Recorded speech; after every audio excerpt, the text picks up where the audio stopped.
മയ്യനാട് ദേവരാജ സംഗീത സഭയുടെ വാർഷികാഘോഷം നടത്തി. മോഹൻ പുല്ലിച്ചിറ ഉദ്ഘാടനം നിർവഹിച്ചു.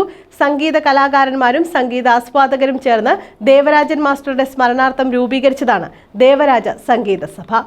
മയ്യനാട് ദേവരാജ സംഗീത സഭയുടെ 1ാം വാർഷികത്തോടനുബന്ധിച്ച് ഇന്ന് പെൻഷൻ ഭവനിൽ രാവിലെ 9:30 മണി മുതൽ ദേവരാജൻ മാസ്റ്റർ ചിട്ടപ്പെടുത്തിയ ഗാനങ്ങൾ സ്ത്രീ പുരുഷ ഭേദമന്യേ ഏകദേശം 32 പേരുകൾ പാർട്ടിസിപ്പൻസ് ഇവിടെ പാട്ടുകൾ പാടി. 50 വയസ്സിന് മുകളിലുള്ളവരാണ് ഇവിടെ മത്സരം.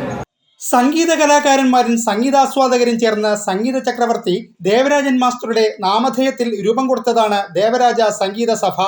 ദേവരാജൻ മാസ്റ്ററുടെ അത്രയും മഹത്തരമായ ഗാനങ്ങൾ ഉൾക്കൊണ്ട് അതിൻ്റെ പ്രസക്തി അവരിലേക്ക് കൂടുതൽ അറിയും. മാത്രമല്ല അവർ പല വീടുകളിലെ അകത്തളങ്ങളിൽ ഈ ഗാനങ്ങൾ അകത്തളങ്ങളിൽ ഇരിക്കുന്നവരാണ്. അവരെ ഒന്ന് പരിപോഷിപ്പിക്കുക, അവരെ ഒന്ന് സന്തോഷിപ്പിക്കുക എന്നുള്ള ലക്ഷ്യമാക്കി സംഗീത സഭയുടെ 1ാം വാർഷികം മയ്യനാട് പെൻഷൻ ഭവനിലാണ് നടന്നത്.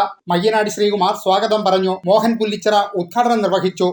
സംഗീത ചക്രവർത്തിയുടെ നാമധേയത്തിൽ ഞാൻ സൂചിപ്പിച്ചതുപോലെ വയനാട് രൂപം കൊണ്ട് ഒരു വയസ്സായ സംഘടനാ തലത്തിൽ ശിശുവായ വയനാട് ദേവരാജ സംഗീത സഭ ജില്ലാ അടിസ്ഥാനത്തിൽ നടക്കുന്ന അതിഗംഭീരമായ ഒരു നല്ല ഗായകരെ കണ്ടെത്തും. ദേവരാജ സംഗീത സഭയുടെ രക്ഷാധികാരി എസ് മോഹൻദാസ് അധ്യക്ഷനായിരുന്നു. 50 വയസ്സ് കഴിഞ്ഞവരുടെയും കുട്ടികളുടെയും ഗാനാലാപന മത്സരവും ഇതോടൊപ്പം സംഘടിപ്പിച്ചിരുന്നു.